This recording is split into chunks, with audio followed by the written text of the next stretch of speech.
Salut peuple de Côte d'Ivoire. Je sais que la défaite, ça fait très mal. Et 4-0, vraiment c'est énorme. Dans nous-mêmes, notre pays, dans notre CAN, comme on le dit, la CAN c'est chez nous.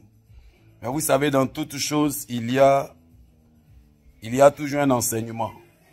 Voilà, c'est à l'image du pays en ce moment. Ça veut dire que tout est beau, mais dans le fond, là, il n'y a rien.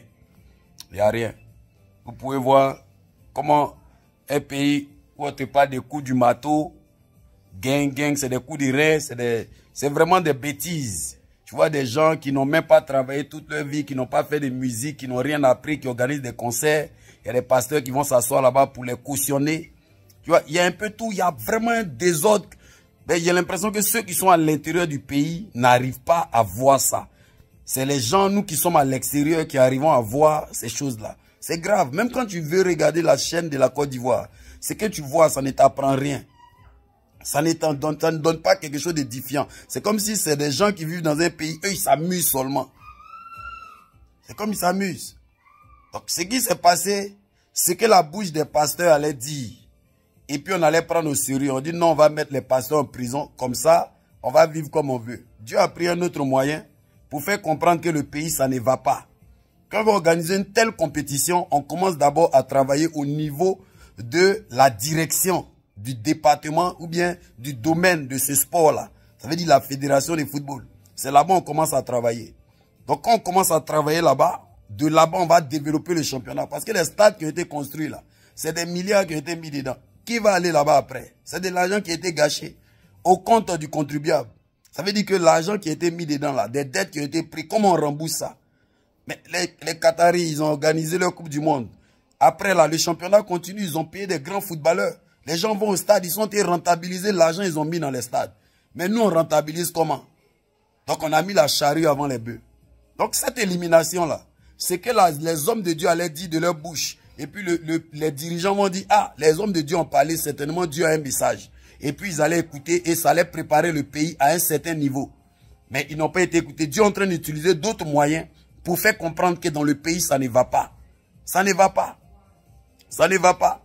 Donc ça, c'est juste l'observation de quelqu'un qui est à l'extérieur du pays.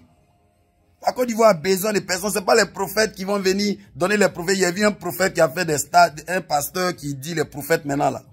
Il commence à prophétiser sur la Côte d'Ivoire. Rien de bon dans sa prophétie. Tout ce qu'il dit, tout le monde dit, il est sage. Voilà, un pasteur, il est sage. Il a prophétisé une prophétie et une sagesse. Maintenant, l'autre qui dit les choses, même ça vous fait mal, mais c'est ce qui peut vous aider. Vous dites, non, on va les mettre en prison. À cette allure, ça ne peut pas aller. Donc vraiment, on est éliminé, ça fait mal. Mais c'est le moment où il faut parler. Parce que nous autres, on est ici, là. Vous nous avez mis dans la bouche des Camerounais. Ils ne vont pas nous laisser tranquilles. Donc c'est mieux, on va se parler et puis on a compris. Et je souhaite que les hommes de Dieu qui sont en prison, là, libérez-les. Ceux qui sont traqués, garantissez-leur la sécurité. Ils vont rentrer au pays, ils vont venir exercer leur mouvement. Il y a des influenceurs qui insultent des ministres, qui insultent des présidents, qui insultent même des partis. On leur fait rien.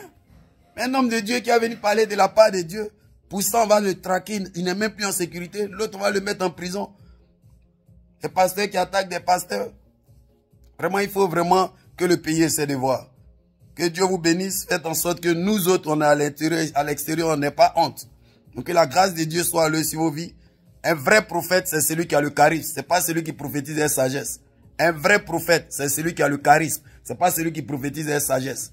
Il a le charisme. Parce qu'il a le cran. Il a la niaque de parler de la part de Dieu. C'est que Dieu lui a dit de dire. Voilà, Jérémie là. Il a prophétisé au point qu'on l'a mis dans le puits. Donc ce n'est pas le prophète, votre prophète de Dieu. Il n'a même pas dit son nom. Il dit le prophète de Dieu là. Il est devenu prophète dans Côte d'Ivoire là. Ah, Dieu n'a qu'à avoir pitié de nous. Toi, tu étais pasteur, tu as insulté les prophètes. Jusqu'à aujourd'hui, toi, tu es devenu prophète. Le pays ne va pas bien. Le pays ne va pas bien. C'est lui, on dit, il est le vrai pasteur en Côte d'Ivoire. N'importe quoi. Vraiment que Dieu ait compassion de la Côte d'Ivoire. Il faut qu'on élève une sentinelle et qu'on prie pour le pays. Et qu'on prie pour la nation.